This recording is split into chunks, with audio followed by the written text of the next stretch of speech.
এই শিম পাতুরি বানানোর জন্য আমি এই মিডিয়াম সাইজের শিম এটাকে কেটে ধুয়ে পরিষ্কার করে নিয়েছি। আমার যতটা পরিমাণ লাগবে আমি সেরকমই শিম নিয়েছি। আর তার সঙ্গে লাগবে পেঁয়াজ বাটা। আমি 3টে মতো পেঁয়াজ এটাকে বেটে নিয়েছি। আর এখানে চেরা কাঁচা লঙ্কা রয়েছে, 4টে মতো কাঁচা লঙ্কা আমি দিয়েছি। যে যেরকম ঝাল পছন্দ করেন, এটা বেশি ঝাল হবে না, তাই একটু কম ঝাল হলেই ভালো লাগে। আর সঙ্গে লাগবে এটা নারকেল বাটা। আমি নারকেলটাকে কুড়িয়ে রেখেছি, নারকেল আর সঙ্গে একটু সর্ষে বাটা দেবো। আর এটা হচ্ছে ধনেপাতা কুচি। আর আমি এই নারকেলের সাথে এই যে সাদা সর্ষে দেখতে পাচ্ছেন, এই সাদা সর্ষেটাকে একসাথে বাটবো।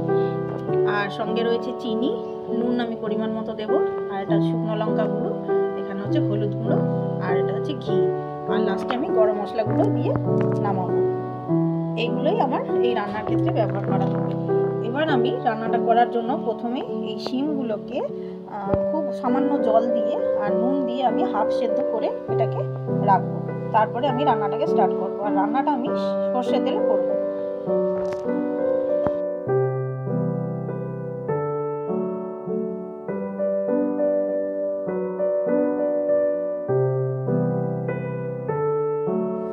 এবার শিম পাতুরিটা বানানোর জন্য দেখুন, এখানে আমি শিমটা খুব সামান্য জল দিয়ে আর নুন দিয়ে এটাকে সেদ্ধ করে রেখেছি।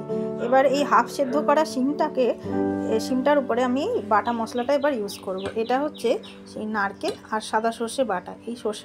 এই বাটাটাকে আমি এর উপরে ঢেলে দিচ্ছি। এবারে তার উপরে পেঁয়াজ বাটা যে ছিল আমার, পেঁয়াজ আর কাঁচা লঙ্কা চেরা, সেটা আমি এর উপরে এবার দিয়ে দেবো। এই বাটাটা আমি এর উপরে দিয়ে দেবো। আর সঙ্গে এই পরিমাণ মতো নুন, চিনি আর লঙ্কা গুঁড়ো আমি দিয়ে দিচ্ছি। আর সঙ্গে আমি নুনটা দেব পরিমাণ মতো। শিমের সেদ্ধতে আমি নুন দিয়েছিলাম, আর এটা আমি মশলার পরিমাণ মতো আমি নুনটা ইউজ করছি। আর এবারে আমি সামান্য সর্ষে তেল আমি এর উপরে অ্যাড করছি। আর বাকি সর্ষে তেলটা আমি কড়াইতে দেব। কড়াইতে দিয়ে আমি মেখে এই কড়াইয়ের মধ্যে এটাকে রান্না করব। এবার এই বাটাগুলো দিয়ে সব একসাথে এটাকে আমি ভালো করে মিক্স করব।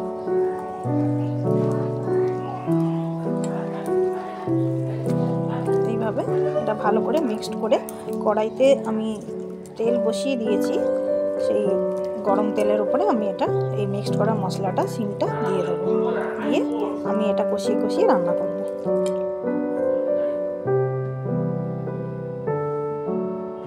দেখুন, রান্নাটা করার জন্য আমি কড়াইতে তেল গরম করে নিয়েছি, সর্ষে তেল। এবার এই যে মিক্সড করা যে শিমটা রয়েছে, সেইটা আমি মশলা মাখানো শিমটা এই তেলের উপরে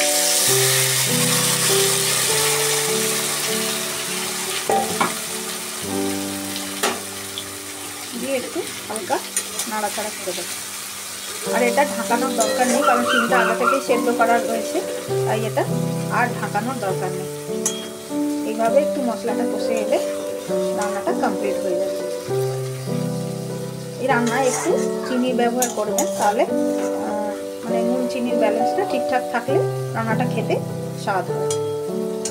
এভাবে এটা আমি মিডিয়াম ফ্লেমে এটাকে 5 মিনিট খানি আমি রান্না করে নেব।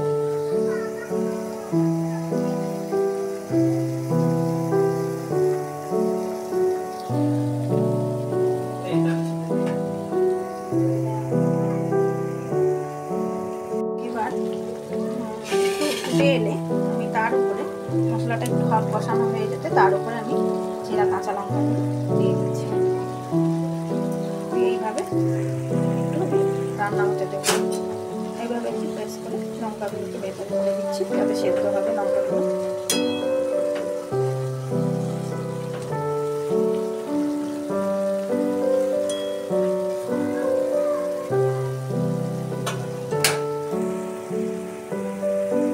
রান্নাটা টেস্টি হয় খেতে, পুরো অনুষ্ঠান বাড়ির মতো খেতে হয়। আপনারা একবার হলেও প্লিজ ট্রাই করবেন।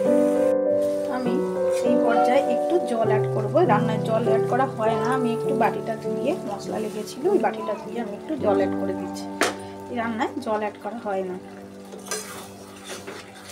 খুব সামান্য একটু জল দিয়ে, শুকিয়ে এসেছিল গ্রেভিটা, খুব সামান্য একটু জল দিয়ে আমি এটাকে একটু নেড়ে দিচ্ছি। রান্নাটা মোটামুটি হয়েই এসছে। রান্নাটা খুব বেশি টাইম লাগে না হতে, 5 থেকে 7 মিনিটের মধ্যে রান্নাটা রেডি হয়ে যায়। নুন মিষ্টিটা এই পর্যায়ে দেখে নেবেন, আমার নুন মিষ্টি একদম ঠিকঠাকই আছে।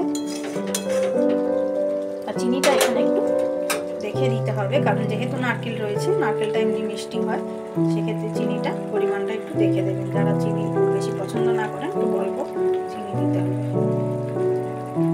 এবার আমি এর উপরে ধনেপাতা ছড়িয়ে নামিয়ে নেব। এবার আমি ধনেপাতার উপর থেকে ছড়িয়ে দেবো, কুচনো ধনেপাতাগুলো এর উপরে ছড়িয়ে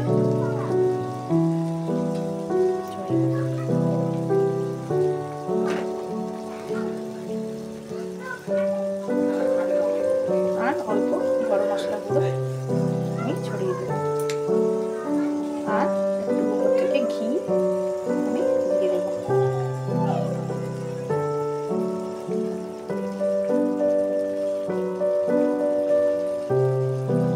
ঘি ছড়িয়ে পরিবেশন করতে হবে, দিলে টেস্টটা বেশি বেটার হবে। এইভাবে সব কিছু দিয়ে আমি আরেকবার মিক্স করে দেবো।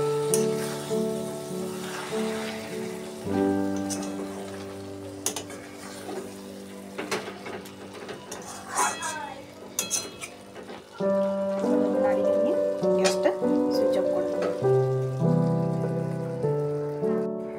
আমাদের শিম পাতুরি একদম রেডি হয়ে গেছে। এটা এরকম মাখা মাখাই মতো হয়, মশলাটা গায়ে, শিমের গায়ে লেগে লেগে থাকবে।